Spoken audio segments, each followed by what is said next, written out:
The war had ended only hours ago, but the sky above the Varn capital still burned a deep red. Great ships hung in orbit like dying embers, their hulls cracked and smoking. On the parade ground below, the alien Queen Zellara stood in silence beside her shattered war armor, a legendary suit that had once made her the most feared commander in the quadrant. The armor lay in pieces. Silver plates were torn apart, the energy core had gone dark, and cracks ran through the chest like veins of defeat. Her people knelt nearby, afraid to even breathe. None dared speak. The Queen's eyes glowed like blue fire, and every engineer knew that if she asked who had failed her, someone would die.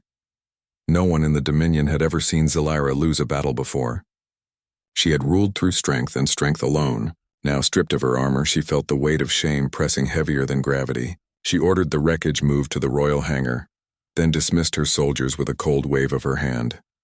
That night, thunder rolled across the alien city. Inside the hangar, lights flickered over the broken armor. Guards patrolled in silence, their spears of plasma humming faintly. Somewhere deep in the lower corridors, machines whirred. Someone was working. By dawn, when the Queen arrived to inspect the wreck, the armor stood upright again. At first, she thought her tired eyes deceived her. The once cracked plates gleamed like new. Every joint moved as though freshly forged. Lines of faint silver markings traced along the inner plating, symbols no Varn engineer recognized. Zellara walked closer, running her clawed hand across the surface. It felt warm, alive almost. The energy core pulsed softly, breathing. Her voice thundered through the hangar. "Who fixed my armor?" Her guards bowed low. None spoke. The engineers exchanged terrified glances. One of them trembled and finally pointed toward the back of the chamber. "It was a human, my queen. The one from the captured colony. The engineer." The room froze. Humans were known as scavengers of scrap. A young species from the edge of space with no empire, no fleet worthy of the stars.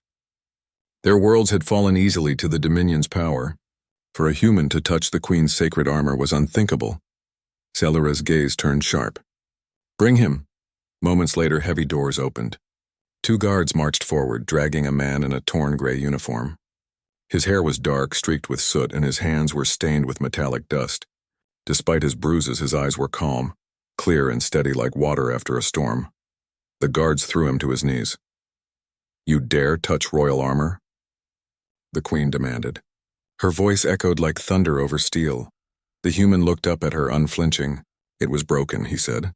"I fixed it." Gasps rippled through the crowd. No one had ever spoken to the Queen so plainly. She narrowed her eyes. "You speak as if you had the right." He shrugged slightly. "Didn't think you'd want it left in pieces." For a heartbeat, Zellara said nothing. The courage and or foolishness of this human puzzled her. She had seen soldiers tremble at her gaze, but this one held it without fear. "What is your name?" she asked. "Ethan Cole," he answered. "Engineer, Earth Defense Fleet, or what's left of it." The Queen circled him slowly, studying him like a predator sizing up unfamiliar prey.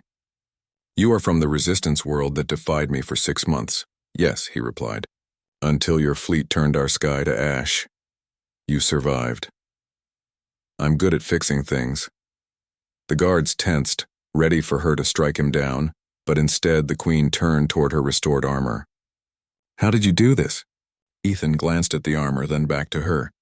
"You used layered nanofiber shielding powered by a decaying plasma core. I rebuilt the energy channels, replaced the cooling valves, and stabilized the magnetic fields with conductive filament." "Basic repair work." "Basic?" one engineer whispered in disbelief.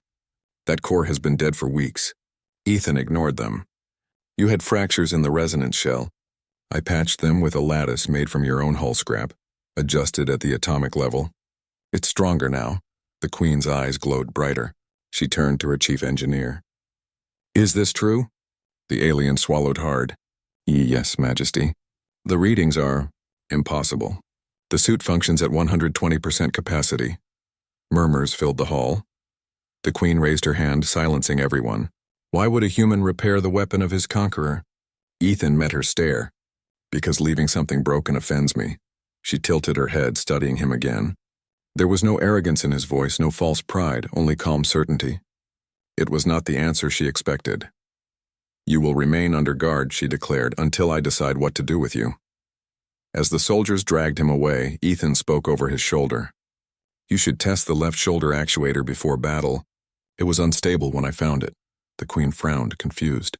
"What did you say?" He smiled faintly. "You'll see." That night, Celera could not rest. She returned to the hangar alone. The armor stood under pale light, silent and gleaming. For hours she studied the human's work. Every seal was perfect. Every circuit was alive with quiet power. She placed her hand on the chest plate, and it reacted, opening smoothly to fit her body. When the armor sealed around her, it felt weightless. The internal system synced instantly with her neural link, faster, cleaner than ever before. She flexed her hand. The power hum vibrated in perfect rhythm with her heartbeat.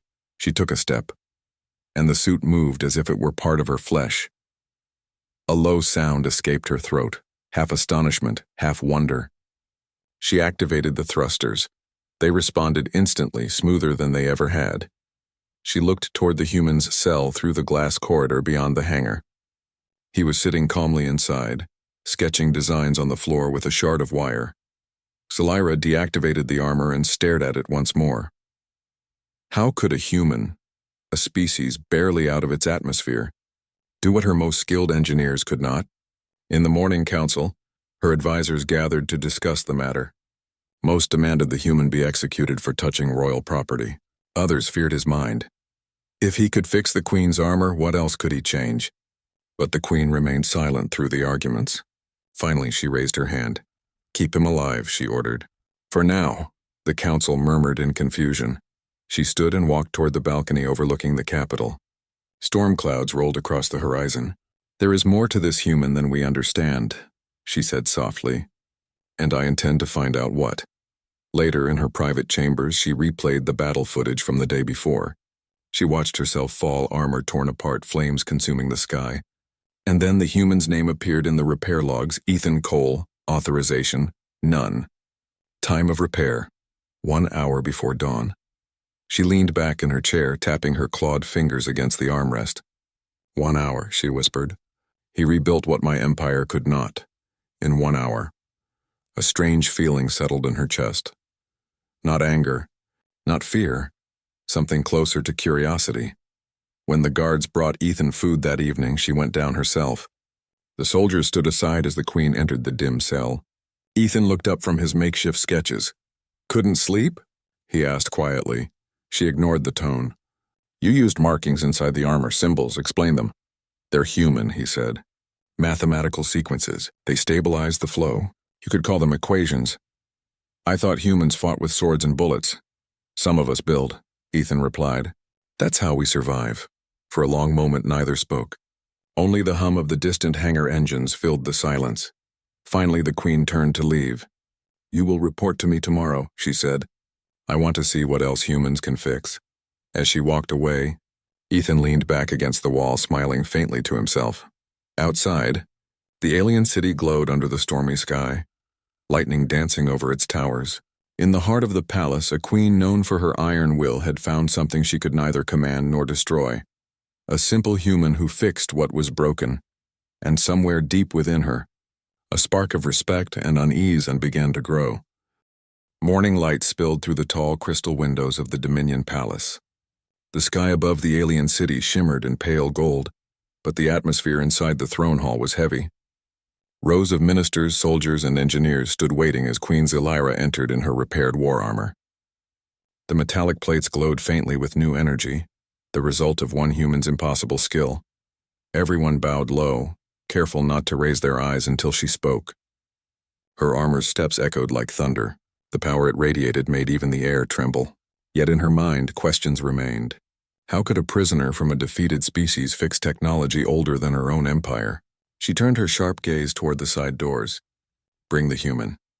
2 guards entered, escorting Ethan Cole. He looked less like a prisoner now.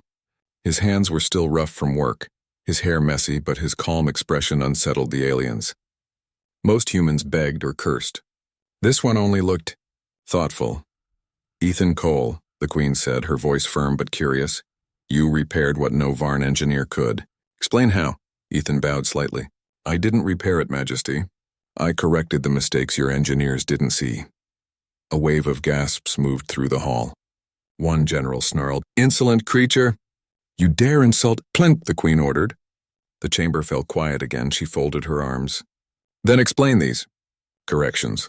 Ethan's tone stayed steady. "Your armor's energy core used an unstable plasma rotation. It leaked power every time it shifted modes. I used conductive filaments to redirect it through a stabilizing web. That's why it feels smoother now." Her chief engineer blinked in disbelief. "But that principle was lost centuries ago." Ethan shrugged. "It's basic physics. You just didn't look at it from the right angle." The Queen studied him for a long moment. His simple words carried a quiet confidence that unsettled her court. He wasn't boasting, just stating facts. She turned and activated her armor's energy field.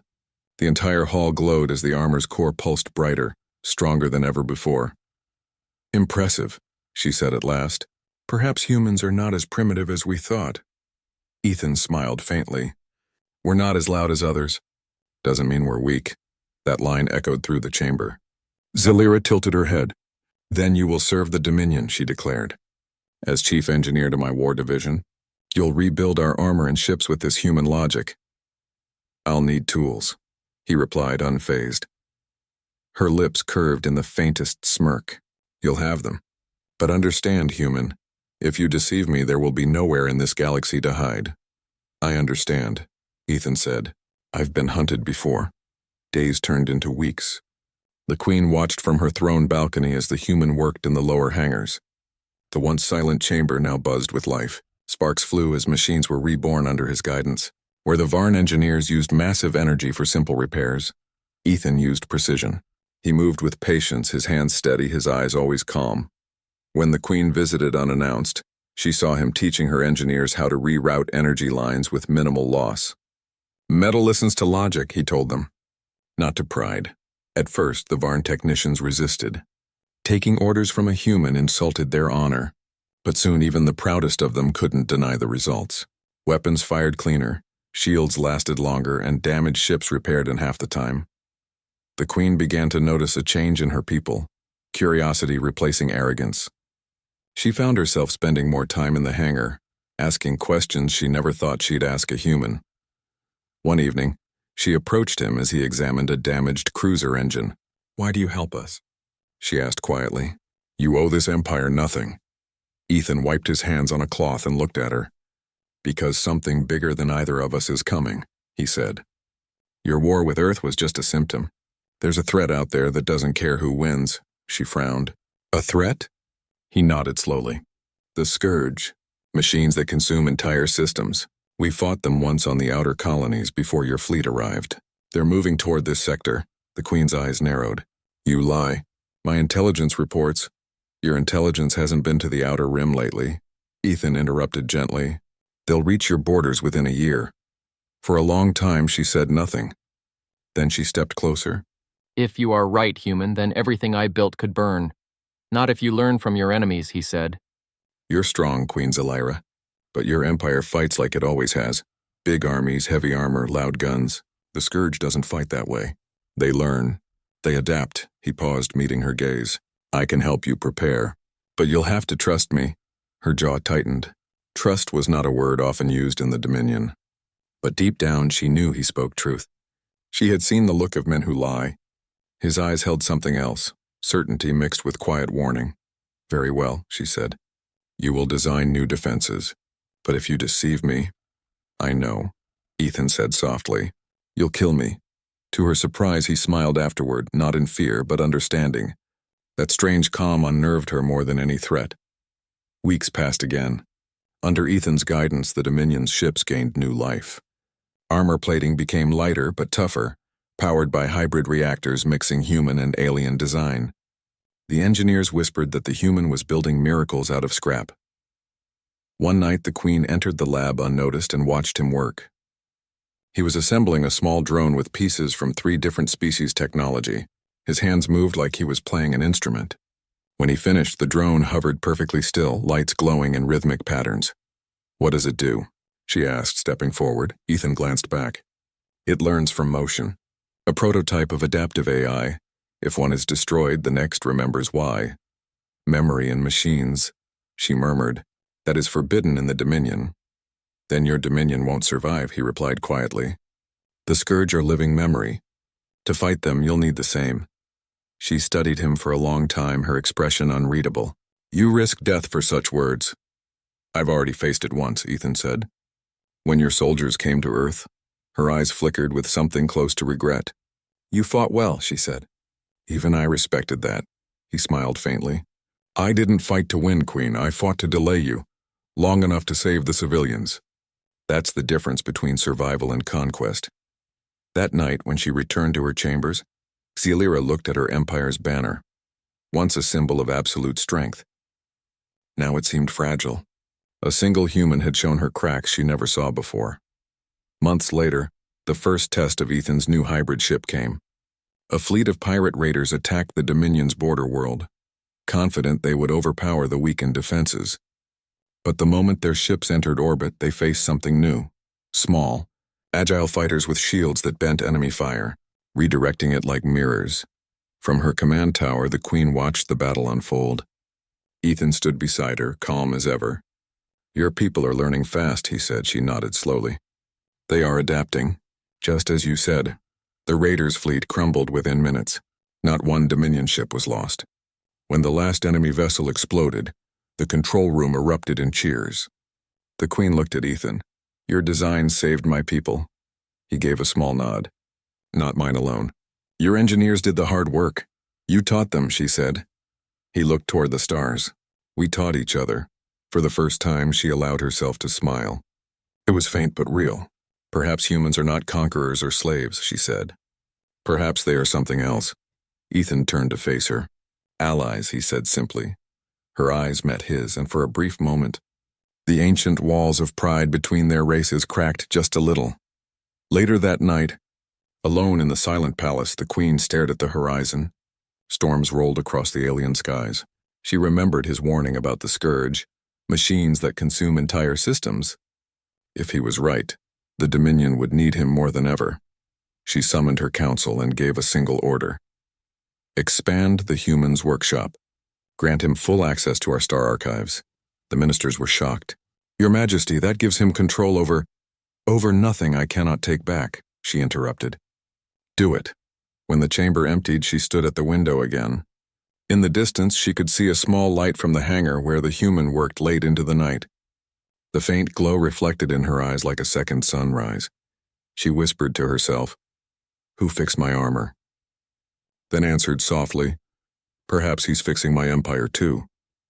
And far away, in that quiet hangar, Ethan Cole kept building, shaping a future where a human and an alien queen might stand together against something far greater than war. The stars above the Dominion capital glimmered with cold light, but a shadow darkened their brilliance. Scouts reported an approaching fleet unlike any the Varn had faced before. Ethan Cole stood in the command center, calm but alert. Beside him, Queen Zelira leaned over the console, her glowing armor humming softly. The Scourge, Ethan said, his voice steady. They've arrived sooner than expected. Their fleet is massive, and their ships adapt to attacks in real time. Zelira's eyes narrowed. How many? Hundreds of vessels, all linked. They learn from our tactics as we use them. Ethan's fingers danced across the holographic display. We have hours, maybe minutes, before the first wave hits our atmosphere. The Queen exhaled slowly. She had faced thousands in battle before, but these weren't soldiers, they were machines. Cold, intelligent, and unstoppable. Then we will test your designs, human, she said. If we fail, everything falls, Ethan nodded. We won't fail. We adapt faster than they do. As the first of the Scourge ships entered orbit, Dominion sensors screamed warnings. Energy pulses moved like ripples across space, scanning every ship. Shields fluctuated, weapons jammed, and panic rippled through the fleet. Queen, your armor, Ethan said urgently. It will need stabilization. The resonance fields will overload under their attack pattern. Zelira flexed her hand. Do your work, human. He tapped into the armor's interface remotely, stabilizing the energy core while monitoring the battlefield. The Queen's suit responded instantly, the glowing circuits adjusting like a living organism. She lifted off the platform, her thrusters firing smoothly, and launched into orbit. The Scourge fleet fired first. Plasma beams streaked across space, impacting against shields. Dominion ships struggled, some exploding instantly. Yet the Queen's armor absorbed every strike, her movements precise. Every punch, every evasive roll was guided by Ethan's calculations. From the control room, he watched her, adjusting feedback loops in real time. "Left arm energy field, and now," he instructed. A soft pulse reinforced her shields, allowing her to push through a concentrated attack. She dodged, spun, and countered, using her armor's enhanced speed. She was no longer just Zelera, Queen of the Dominion. She was a weapon perfected by human ingenuity. The Scourge adapted quickly. Their ships formed new patterns, attacking in ways the Dominion fleet had never encountered. Some weapons bypassed shields entirely. Panic rose among the Varn engineers. Ethan remained calm. "They're learning from us," he said. "We adapt faster. Queen, if your left thruster overloads, vent immediately. The resonance field is unstable." Zelira glanced at him through the communicator. "You trust me to survive?" He smiled faintly. "Not just survive, win." With a roar, she activated the vent. The armor shuddered but held, and the Scourge's first wave began to falter. Dominion ships, inspired by the Queen's movements, coordinated better than ever before. For hours, the battle raged. Stars turned to fire as energy beams crossed the void. Yet each time the Scourge adapted, Ethan found a way to counter. Every failure became a lesson, every hit a guide for the next move. At one point, the Queen's armor began to overheat. Sparks flew along her shoulder plating, warning lights flashing. "Ethan," she shouted. "I'm here," he replied. "Divert the core's excess energy into the dorsal vents now." She followed his instructions, and a massive explosion from an enemy ship hit nearby. The shockwave knocked her off course, but the armor held. She regained balance and launched a counterattack, striking the Scourge vessel with pinpoint accuracy. The enemy ship exploded in a shower of debris. Her heart raced, but her mind stayed focused.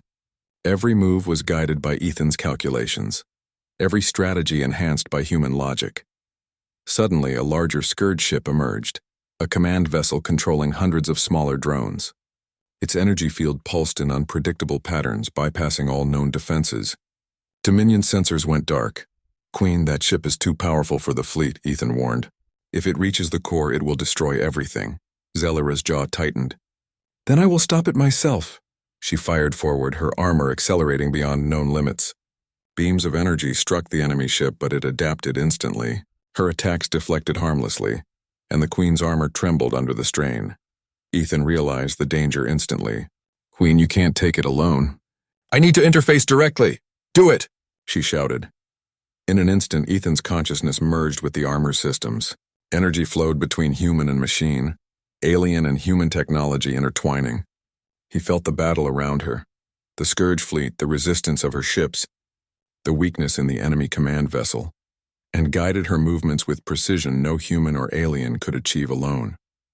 Her thrusters fired, shields pulsed, and weapons struck in perfect harmony. The command vessel faltered, unable to adapt to the sudden change in strategy. Its energy core overloaded. A massive explosion consumed it, taking the smaller drones with it. The Scourge fleet, suddenly leaderless, retreated. Dominion ships chased them out of orbit. Silence fell across the battlefield, broken only by the hum of surviving engines. Zelira floated in space, armor still glowing, her mind racing from the shared interface with Ethan. She had never felt such connection, such power. And she realized something startling. Humans were not weak. They were adaptable, clever, and capable of feats no empire had ever imagined. Back in the command room, Ethan withdrew from the armor interface, sweating but smiling faintly. "They won't be back soon," he said. The Queen looked at him, awe and respect mingled with exhaustion. "You saved my people, my empire," he shook his head. "We saved it together. Your armor, your fleet, with some human insight. That's the difference." She studied him in silence. For centuries, the Dominion had conquered countless worlds. Strength and fear had been their tools. But a human, a single human, had shown her another path: cooperation, adaptation, intelligence. "Then you are no longer my prisoner," she said quietly. "From this day forward, you are my chief engineer. You will design, improve, and teach, but you answer only to me." Ethan's eyes widened slightly. "I would accept." "Good," she said. "Because the galaxy is bigger than either of us imagined, and there will be more threats." Days later, the Queen held a council with her advisors. Ethan sat beside her, giving input on new ship designs and armor improvements. Varn engineers watched in awe as a human guided them, explaining calculations and methods they had never considered. At first, they murmured doubts. How could one human command respect? But soon the results were undeniable. Fleet readiness improved, defensive systems were optimized, and every battle drill showed better coordination. The Queen spoke quietly to Ethan during a break. "You've changed everything. My empire, my soldiers, even me." Ethan smiled faintly. "Sometimes all it takes is one perspective." Zelira nodded. For the first time in her life, she felt hope, not just for victory but for understanding. Humans were not simply creatures to dominate or destroy. They were partners, teachers, and if she trusted them, allies strong enough to stand against the galaxy's deadliest threats. The stars outside twinkled, vast and endless. Somewhere beyond sight the scourge waited, intelligent and relentless. But for the first time Zelira did not feel fear. With Ethan at her side, human and alien together, the Dominion could face anything. As she gazed out into space, she whispered softly, "Who fixed my armor?" And the answer echoed in her mind, clear and certain. "A human. One human, and he will fix more than armor. He will help fix the future."